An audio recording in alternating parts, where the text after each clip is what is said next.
अस्सलाम वालेकुम वरहमतुल्लाहि वबरकातुहू। दोस्तों आउं अली हसन अब्बासी। किताब आहे प्यासी धरती रमंदा बादल। नाविल निगार सिराज किस्त 38। जीप जे ड्राइवर हिन खे हिक नज़र सां टार्च जे ऊंदहि गाॾियुनि रोशनीअ में ॾिठो ऐं पुछियईं, केॾांहुं वेंदव? शहर। हिन मुख़्तसिर जवाबु ॾिनो, हुतां फिरी अचो। ड्राइवर बि मुख़्तसिर जवाबु ॾिनो। हिन लहजे हिन अंदाज़ खां उहो अञा वाक़िफ़ु न हो। हिकु ग़ैर वाक़िफ़ु माण्हू हिन खे जमो में मुख़ातिब करे हिन खे इज़त ॾेई रहियो हो ऐं उन लहजे में ग़ैरियत हूंदे बि पंहिंजाइप हुई। उहे ख़्याल ज़हन में उथलाईंदो फिरी ॿिए पासे खां ड्राइवर जे पासे वारी सीट ते अची वेही रहियो। जीप वरी हलणु शुरू कयो। ड्राइवर हिन खां बिल्कुलु बेनियाज़ जीप हलाईंदो रहियो। जीप जी अॻे रोशनीअ जी मोट खाईंदड़ सोजरे मां हिन ड्राइवर जो जाइज़ो वरितो। नंढी उमिरि जो, शायदि खांसि 2-3 साल ई वॾो हूंदो। मुंहुं चङीअ तरह नज़र कोन थे आयो, पर जवान जमाण नक्श ऊंदहि में बि पंहिंजी इनफ़रादियत ज़ाहिर करे रहिया हुआ। हवा जे झूटे में हिन जा वार वरी वरी हिन जी पेशानीअ ते अची थिए पिया, जन के हुन बेनियाज़ीअ सां ज़रे ज़रे हटाए कननि जे पोयां अटकाइण जी कोशिशि थी कई। जीप जूं बतियूं अॻियां रोशनीअ जे ऊंदहि खे चीरींदियूं वणनि जा पाछोला पखेड़ींदियूं थी वियूं। साम्हूं का ढगे गाॾी ते आई त ढगनि जूं अखियूं जीप जे बतियुनि जे करे रोशन रोशन थी पाणीअ जे बल्बनि वांगुरु चिमकण थिए लॻियूं। उहे अखियूं रोशनीअ जे पाछोलनि जे करे केतिरियूं ऊन्हियूं केतिरियूं गहरियूं थिए लॻियूं। ढगनि जे ॻिचीअ में पियल टलियुनि जो आवाज़ु पोइ ते हटंदड़ पाछोलनि सां एतिरी तेज़ीअ सां पोइ ते मोटियो ॼण त उन्हनि जो आवाज़ु ग़ैर मरई तरह मोट खाईंदड़ पाछोलनि जो हिकु हिसो हो। ॼण त उहो आवाज़ु कंहिं पाछोले जो पड़ाॾो हो। पाछोला आवाज़ जी मोट सां गॾिजी हिन खे पंहिंजी समूरी ज़िंदगी यादि ॾियारण लॻा। जिन में हाणे रुॻो पाछोला ऐं पड़ाॾा ई हिन खे यादि रहिजी विया हुआ। पर केतिरा न ज़ालिम पाछोला हुआ, केतिरा न ज़ालिम पड़ाॾा। उन्हनि पड़ाॾनि में सभ खां ज़ालिम हिन जी पीउ जी ओछंगारुनि जी बाज़गश्त हुई। अलूअ जी ख़ामोश ख़ामोश सुॾकनि जी बाज़गश्त हुई। हू मोटंदड़ वधंदड़ रोशनीअ जे करे घटिजंदड़ वधंदड़ सुसंदड़ ऐं फुंडंदड़ पाछोला जीप जे रोशनीअ में नचंदा, रक़्स कंदा, टिलंदा, टिमकंदा ईअं गुम थींदा थे विया ॼण त अलूअ जे मौत जा पाछोला हुआ, जे वरियनि जा वरिया हिन जी ज़िंदगीअ ते ठठोलियूं कंदा, हिन जे ज़िंदगीअ जे पड़ाॾनि खे पाण में समेटण लाइ रक़्स कंदा, टिलंदा, टिमकंदा रहंदा। हिन जी दिलि वरी मेण वांगुरु विगड़ण लॻी हुई। ख़्यालनि जे तव खां हिन जी दिलि रिझण लॻी हुई। लुड़कनि हिन जे अखियुनि मां उथली चुपचाप हिन जी बुशर्ट में जज़ब थींदा रहिया। साम्हूं ईंदड़ हिकु ट्रक जी रोशनीअ में उहे लुड़क चुगलखोर बणिजी विया। अवां ॾाढा दुखी था ॾिसिजो, ड्राइवर हिकिड़ो हथु हिन जे कुल्हे ते रखंदे चयो। जी न, अहिड़ी त का ॻाल्हि न आहे। ऐं न चाहींदे बि हिन जो दॿियल सुॾको चपनि में विथी पैदा कंदो ऊंदहि जे पड़ाॾनि सां मिली वियो। तॾहिं अव्हां खे शायदि ख़बर न आहे तव्हीं रोई रहिया आहियो ऐं लुड़क अव्हां जे गलनि तां वहंदे अव्हां जे दिलि ते किरंदा था वञनि। ड्राइवर जे आवाज़ में अलाए जे कहिड़ो मिठास जो, जंहिंखे ॿुधंदे हिन जी दिलि चाहियो त उहो ख़ूब रोई, एतिरो रोए जो हिन जी रोज़ जो आवाज़ु जीप जे इंजण जे आवाज़, जीप जे फीतनि जे आवाज़ सां रुली मिली वञे। पर हिन खे कमज़ोरीअ खां नफ़रत हुई। हिन खीसे मां रुमाल कढी पंहिंजे अखियुनि खे उघी छॾियो ऐं हिकु थधो साहु भरियाईं। उन थधे साह में ॾुख जी छाया त ज़रूरु हुई, पर उन सां गॾु हिन जी बुर्दबारी मोटी आई। सुबुह जी पहिरीं पिरिय कर मोड़े ओभर खां मुरकंदी सोजरे जे किरणनि खे जनमु ॾींदी माहौल ते छांइजण लॻी हुई। सुबुह जो पहिरियों पखी पंहिंजे बचनि लाइ दाणा कणा चुगण लाइ हल्कियूं चीटूं कंदो हिन जे जीप जे शीशे सां अची टकिरियो। रफ़्तार जे देव उन जीतामड़े जा ओसान ख़ता करे छॾिया ऐं हू टियों टियों कंदो लुॾंदो थेड़ खाईंदो रस्ते जे कप ते बबुर जी लाम झले वेही रहियो। ओचितो जीप जो हिकु टायर फशक फशक कंदो हेठि झुकी वियो। ड्राइवर जो पेर ब्रेक ते खुपी वियो। ओचितो ब्रेक लॻण ते अनु पाण संभाले न सघियो ऐं हिन जो निड़ वञी जीप जी मोहड़ वारी स्क्रीन सां लॻो ऐं जीप ॼण त उन धक जो ताब न झले बीही रही। ओह माफ़ु कजो, आउं बि को वॾो गॾु आहियां, धकु ॾाढो त न लॻो आहे। हिन को बि जवाबु न ॾिनो, फ़क़ति निड़ खे महटींदो रहियो। टायर खे बस्ट बि हिते थियणो हो, ड्राइवर वरी चयो। हिन वरी बि को जवाबु न ॾिनो। उन धक हिन खे ॼण धरतीअ ते मोटाए आंदो हो। माफ़ु कजो, अव्हांखे ज़हमत त थींदी, टायर बदिलाइणो पवंदो, अव्हांखे शायदि देरि थींदी हुजे, ॿी का गाॾी लंघे त अव्हीं बिला शक उन में चढ़ी हलिया वञिजो। एतिरी शराफ़त, एतिरी नरम मिज़ाजी, एतिरी बेनियाज़ी, हिन लाइ हिकु नई ॻाल्हि हुई। हिन खे हिक तरह सां उन सुखरपणे खां चिड़ अचणु लॻी। शायदि पंहिंजी शर्मसारीअ हिन खे उहो महसूसु करायो त ड्राइवर जो उहो रवैयो बिल्कुलु बनावटी ऐं मसनूई हो। उहो एॾो वॾो एॾो मोतबर माण्हू त न हो जो ड्राइवर हिन ते महिरबानियूं कंदो वञे ऐं उन खां पोइ बि एतिरे अख़लाक सां पेश ईंदो रहे। ड्राइवर सीट हेठां टूल बॉक्स मां पाना पकड़ूं कढी पासे में ॿधल टायर लाहिण लॻो। अनु बि जीप मां हेठि लही आयो। हू चुपचाप ड्राइवर जी हरकतुनि खे ॾिसंदो रहियो।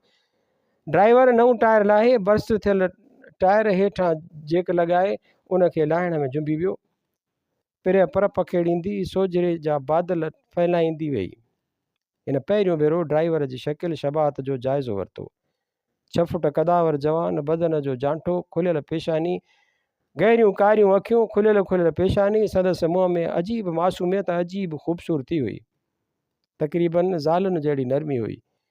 हिन महसूसु कयो त ड्राइवर हिकु निहायत ख़ूबसूरत जवान हो। संदसि मुंहं में बेपनाह कशिश हुई। संदसि अड़मंग वारनि ज़रे ज़रे संदसि अखियुनि वटि लही थिए संदसि अड़मंग वार ज़रे ज़रे संदसि अखियुनि वटि लही थिए पिया, जिन खे हुन अजीब अंदाज़ में झटके सां पोइ ते हटाए थे छॾियो। अनुअ सोचियो त हीउ माण्हू नफ़रत खां केॾो न आज़ादु थो मालूम थिए। ईअं थो भाइजे ॼण त हिन ज़िंदगीअ जा नासूर ॾिठा ई कोन्हनि। शायदि उन ई करे हिन वटि नफ़रत करण जो को सबबु बि कोन्हे। हिन शायदि ज़िंदगीअ खे बिना वेझो वञी ॾिठो ई कोन्हे। पोइ हू ॿियनि जे ॾुखनि खे कीअं महसूसु करे थे सघियो, उहा ॻाल्हि हिन खे सम्झ में न आई। हिन खे वरी पंहिंजी माउ, पंहिंजो चाचो ऐं पीउ यादि अची विया ऐं हिन जी दिलि ट्राकुई थी पई। लुड़क वरी हिन जे अखियुनि में पोसणु लॻा। उन महिल हिन जी खेसि पोयां भाकुर विधो ऐं पंहिंजाइप मां ज़ोर ॾींदे चयाईं, अदल, हयातीअ में जेकॾहिं रुॻो ख़ुशियूं हुजनि हा त हीअ ज़िंदगी गुज़ारण जे क़ाबिल ई न रहे हा। ॾुख ई आहिनि जेके ज़िंदगीअ खे का माना ॾियनि था, पर ॾुखनि खे पाण ते एॾो हावी करे छॾणु बि त इंसान जे शान वटां कोन्हे। हिन जे ॻाल्हाइण में एतिरो त पाॿो हो, एतिरी त पंहिंजाइप हुई जो हिन जी दिलि वरी रिझणु लॻी। अनु हिन खे भाकुर में सुॾकी पियो। हिन खे पाण ते ॾाढी कावड़ बि अचणु लॻी, पर तॾहिं बि हिन जा सुॾका बंदि न थिया। हू अनुअ खे भाकुर में झले ॼण हिन खे चई रहियो हो त रोअण सां जेकॾहिं दिलि जो भार हल्को थिए त रोअण इंसान जी का हलकिड़ाई कान्हे। उन करे दिलि खोले समूरो दर्द अखियुनि मां ओते छॾ। गज वक़्त खां पोइ अनुअ जा सुॾका बंदि थिया। रुमाल कढी पंहिंजूं अखियूं उघंदे हिन चयो, आउं बि कहिड़ो न मूर्ख आहियां। ॼाण न सुञाण, रिश्तो न नातो, अव्हां जी हंज में रोअण बि रहियसि। दर्द जा रिश्ता ॼाण सुञाण जा मुहताज कोन हूंदा आहिनि भाऊ। हाणे अच त हलूं। जे दिलि जो ॿार हल्को करणु घुरी त मूंखे उन में भाईवार करे त ॾिस। पोइ हिन खेसि ॿुधायो पंहिंजी माउ बाबति, पंहिंजे चाचे बाबति ऐं पंहिंजे पीउ बाबति, पंहिंजी नफ़रतुनि बाबति, पंहिंजी बग़ावतुनि बाबति। अलबत खेसि उहो न ॿुधायई त हू छो शहर आयो ऐं शहर में हिन छा पे कयो। उनखां वधीक ॿियो कहिड़ो ॾुख थी थो सघे त आउं कनि सबबनि जे करे पंहिंजी उन चाचे जे जनाज़े खे कुल्हो बि न ॾेई सघियुसि, जंहिं मुंहिंजे ॿारोतण जे हर अंगल हर आरे खे पूरो कयो। उनखां वधीक ॿियो कहिड़ो ॾुख थी थो सघे त मुंहिंजो पंहिंजो पीउ मूंखे गिराटली बि न पाए, जंहिं गिराटलीअ ते हूंदा आउं पंहिंजी समूरी ज़िंदगी त्यागे छॾियां। अनुअ खे हाणे लुड़कनि जी बि परवाह न रही हुई। हू ॻाल्हाईंदो वियो। लुड़क लार करे हिन जे गलनि तां ॻड़ी हिन जी बुशर्ट में जज़ब थींदा रहिया। लुड़कनि जी धुंध मां हू उभिरंदड़ रोशनीअ जा पहिरीं धुंधला ऐं पोइ साफ़ थींदड़ पाछा ॾिसंदो रहियो। हिन ईअं सम्झो ॼण त उन्हनि पाछोलनि जो न हिन जे ॻाल्हाइण सां को वास्तो हो, न हिन जे रोअण सां। ऐं पोइ हिन कंध वराए ड्राइवर ॾांहुं ॾिठो। लुड़क हिन जे गलनि तां बि वहंदा संदसि कमीज़ में जज़ब थींदा रहिया हुआ। माफ़ु कजो, मूं पंहिंजे कमज़ोरीअ जे करे अव्हां खे बि रुआड़े विधो। अनु शर्मसारीअ जो इज़हार कंदे वरी सुॾकी पियो। हुन हथ वधाए अनुअ जे कुल्हे ते पाॿोह जो ज़ोर ॾिनो ऐं चई ॾिनई, अव्हां मूंखे पंहिंजी ज़िंदगीअ जे हिकिड़े हिसे में शरीक करे मूं ते वॾो अहसान कयो आहे। मूं सम्झो हो त इंसानु ॾुखनि में शिराकत करे ई नथो सघे, पर आउं ग़लति हुउसि। अव्हां माउ जी ॻाल्हि कई आहे, जंहिं अव्हां जे पेट ते पंहिंजे चपनि सां थधिड़ा कढी अव्हां खे खिलणु सेखारियो, पर अव्हां पंहिंजे माउ जे वजूद खे सुञाणो था। मूंखे बि यादि आहे त मुंहिंजी माउ बि बिल्कुलु ईअं ई मूंखे खिलणु सेखारियो हो, ईअं ई मूंखे इंड लठ जा रंग ॾेखारिया ऐं सेखारिया हुआ, ऐं उन माउ जो हाणे मूं वटि रुॻो तसवुरु आहे। मुंहिंजे ज़हन में हुन जी तस्वीर आहे। संदसि समूरे वजूद खां आउं छीनी धार कयो हुयुसि। अॼु आउं हुन जे वजूद खां वाक़िफ़ु हूंदे बि हुनखे अम्मा करे छॾे नथो सघां। आउं शक ऐं इम्कान जे अहिड़नि कोईड़नि में गिरफ़्तार आहियां जो उहो लफ़्ज़ चाहींदे बि चपनि ते आणे नथो सघां, जंहिं हस्तीअ जी मूं वरियनि जा वरिया पूॼा कई आहे। उन जो बुत मुंहिंजे साम्हूं हूंदे बि मूंखे इजाज़त नथो ॾिए त आउं हुन जे पेरनि जी पणीअ खे खणी अखियुनि ते लाहियां, जंहिंजे क़दम क़दम मां मूं लाइ आवाज़ था उथनि, पर मूंखे उन्हनि सुॾकनि जी मोट ॾियण जी इजाज़त कान्हे। हू का घड़ी ख़ामोश थी वियो। अनु हैरत मंझां हिन जे लफ़्ज़नि जी ॻोराण खे महसूसु कंदो रहियो।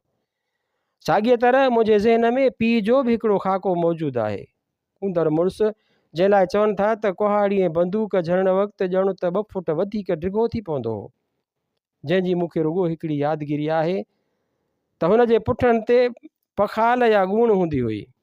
तॾहिं बि हिकिड़ी बांह ते मूंखे खणी ॿिए हथ सां ॿिमणी पिंजरी खणी सघंदो हो। ऐं अॼु मूंखे उहा ख़बर कान्हे त मुंहिंजो पीउ केरु हो। आउं बि हिकिड़े शख़्स खे दफ़न करे आयो आहियां। मूं त हुन जे जनाज़े खे बि कुल्हो ॾिनो, जंहिंखे सिल एॾो जोरे विधो हो जो हिन जे कुल्हनि जी वेकर घटिजी मुंहिंजे गिराठ जेॾी थी वई हुई।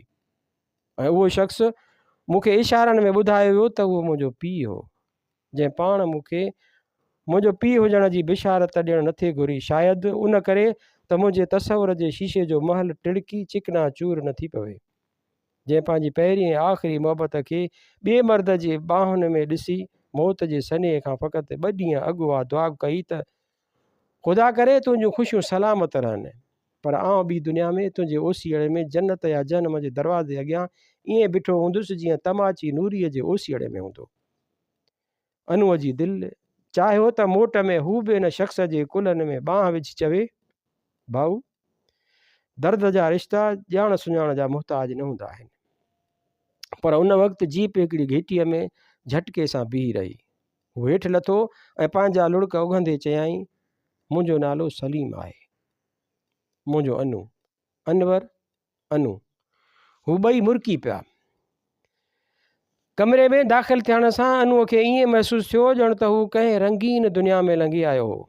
दरवाज़े जे बिल्कुलु साम्हूं हिकु वॾी तस्वीर टंगियल हुई, जंहिंमें हल्की ऊंदड़ीअ जे पोयां सिज उभरण जो मंज़रु हो। सिज जा ॻाढ़ सुरा ज़र्द किरणा ॼण त धुंध खे चीरींदा कमरे में फैलजंदा थी विया। सिज जो उहो मंज़रु हिन ज़िंदगीअ में कॾहिं न ॾिठो हो। उन तस्वीर जे बिल्कुलु हेठां हिकु बिन सोढ़ी मेज़ पियल हुई, जंहिं ते केतिरा ई मुजस्समा ऐं बुत रखियल हुआ। उन्हनि में हिकु बुत ते हिन जूं नज़रूं ॼमी वयूं। उहो बुत हिकु औरत जो हो, जा ॼण त सिज जा किरणा अखियुनि ते पवंदे आरस भञी रही हुई। उन आरस में हिकु अजीब प्यास, हिकु अजीब तांघ हुई, जंहिं ॾिसंदड़नि खे कुझु अॻकथी करण ते उभारियो। उन बुत जे भर में हिकु नंढो मुजस्समो हिकु बालक जो हो। बालक जूं ॿाहूं ईअं मथे खयल हुयूं ऐं संदसि अखियुनि ऐं मुंहं ते अहिड़ो उमंग छायल हो ॼण त हुन माउ खे परे खां थञ आछींदे ॾिसी वरितो हो। कमरे जी हिकु कुंड में हिकु ट्रियास ते हिकु वॾी तस्वीर टंगियल हुई, ऐं उन जे पासे में हिकु मेज़ ते मुख़्तलिफ़ रंगनि जा ट्यूब गॾोचड़ रंगनि जी हिकु थाल्ही रखी हुई। उन तस्वीर में बेपनाह कशिश हुई। उहा तस्वीर ॼण त सूंहं ऐं रंगनि जो मौजज़ो हो। रंगनि जे उन मौजज़े मां उभरंदड़ औरत शायदि दुनिया जी हसीन तरीन औरत हुई। ऐं अनु गच वक़्तु उन फ़नकार जे उन जोड़ खे ॾिसंदो रहियो। सिंधी ॻोठाणे लिबास में उन औरत जो हर अंग हुस्न जो सरचश्मो हो। हया खां झुकियल अखियुनि जी पिंभड़ियुनि जी छांव, गोरी गोरे गर्दन ते हल्की लड़ियल खाॾीअ जो पाछो, चपन ऐं उरह जी अणलखी कमान जी हम आहंगी, सडोल सडोल ॿाहुनि में सुपुर्दगीअ जो अंग, ऐं उन शख़्सियत जी हिकु अजीब सुकून आवर गनूदगी रंगनि ऐं लीकुनि जो सहारो वठी अखियुनि में खुपी थिए वई ऐं अनूअ जे वात मां बेअख़्तियार वाह वाह निकिरी वई। ही तस्वीरूं अवां ठाहियूं आहिनि? अनूअ पुछियो। हा, सलीम मुख़्तसिर जवाबु ॾिनो। हीअ त वाह जी तस्वीर आहे, केरु आहे हीअ? मूंखे पाण ख़बर कान्हे। हक़ीक़त ऐं तस्वर जे विछे खे नक्श करणु ॾाढो ॾुखियो आहे। पोइ अवां कीअं ठाही? बसि ईअं ई ख़्यालनि में ठाहे वियुसि। चित्रकारीअ लाइ उहो ज़रूरी न आहे त तस्वीर में चिटियल माण्हू को जीअरो जाॻंदो माण्हू हुजे। हिन उहो महसूसु कयो ॼण त चित्रकार उहा ॻाल्हि करे कुझु शर्माइजी वियो ऐं उन हिजाब खे लिकाइण ऐं लवाइण लाइ चित्रकार चयो, पर अव्हीं बीठा छो आहियो? अचो हितां थी वियो। हुन चाहींदे बि वेही रहियो। चित्रकार हिन सां ओभारियूं लहवारियूं कंदो हिन जे पंहिंजी ज़िंदगीअ बाबति कुझु पुछण खां लहराईंदो रहियो, पर पंहिंजे मुतलिक़ ज़िंदगीअ मुतलिक़ अहिड़े अंदाज़ में ॻाल्हाईंदो रहियो ॼण त अनू संदसि को पुराणो दोस्त हो। हू चित्रकार जूं ॻाल्हियूं हैरत मां ॿुधंदो रहियो ऐं हिन खे चित्रकार लाइ वरी नए सिर अजीब प्यार, हिकु अजीब पंहिंजाइप महसूसु थियणु लॻी। शायदि उहो प्यारु उन ख़्वाहिश उन कल्पना सां प्यार हो जा हिन जे ज़हन में हमेशह खां मौजूदु हुई त हू बि हिकु सुठी सुहिणी ज़िंदगी गुज़ारे। हिन लाइ ॼण त चित्रकार जी ज़िंदगी हिकु आदर्श हुई, हिकु आइडल हो ऐं उन आदर्श सां प्यार मोट खाई हिन जे दिलि में चित्रकार लाइ मोहबत पैदा कई। अलबत् हिन खे चित्रकार जूं केतिरियूं ॻाल्हियूं सम्झ में नथी आयूं। चित्रकार हिन खे ॿुधायो त हू चित्रकारी उन करे थो करे जो हिन खे सूंहं सुंदरता ऐं हुस्न जी तलाश आहे। अहिड़ो हुस्न, अहिड़ी सुंदरता, अहिड़ी सूंहं जा शायदि हिन पंहिंजे कंहिं अॻे जनम में ॾिठी हुई या कंहिं सुपिने में ॾिठी हुई ऐं जॾहिं उहो सुपिनो टुटो हो, जॾहिं उहो जनम पूरो थियो ऐं हिन अखियूं खोलियूं त हिन पंहिंजे चओ तरफ़ बदसूरती, बुछड़ाई ऐं कोझाई ॾिठी। हर क़दम ते, हर हंध ते इंसाननि जे चहिरनि में, इंसाननि जे दिलनि में, इंसाननि जे घरनि में, इंसाननि जे लॻ लाॻापे में, विर्छ वहिंवार में, ॻाल्हाइण में, उथण वेहण में, ज़िंदगीअ जे हर ॾाके ते ऐं हर कोझाईअ जे घंघोर ऊंदहि खे ॾिसी हिन पंहिंजूं अखियूं पूरे छॾियूं हुयूं। हिन वरी सपननि जी दुनिया में मोटी वञण ते घुरियो ऐं पोइ हिन रंगनि जो सहारो वठी हथरादू हुस्न, हथरादू सूंहं पैदा करण जी कोशिशि कई। हिन रंगनि ऐं बुर्श सां सूंहं सुंदरता जो तसवुरु पैदा करे आस पास जी गदिलाई ऐं कोझाईअ खे विसारण ते घुरियो।